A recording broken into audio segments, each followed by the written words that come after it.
Makamu wa Rais wa Jamhuri ya Muungano wa Tanzania, Mheshimiwa Dr. Philip Mpango amewahimiza wananchi kuendelea kujitokeza katika kupiga kura ili kuwachagua viongozi wanaowataka.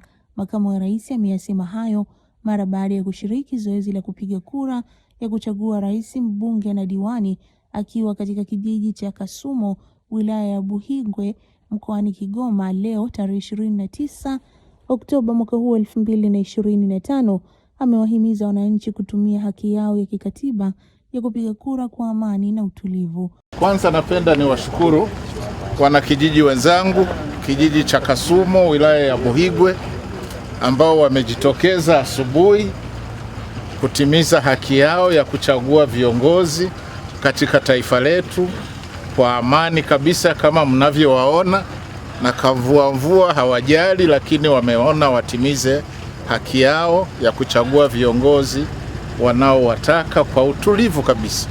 Kwa hiyo najisikia vizuri kuungana na wanakijiji wenzangu hapa nilipozaliwa. Na wito wako kwa wananchi wengine wa Tanzania ambao leo hii nao pia wanapiga kura kama wewe?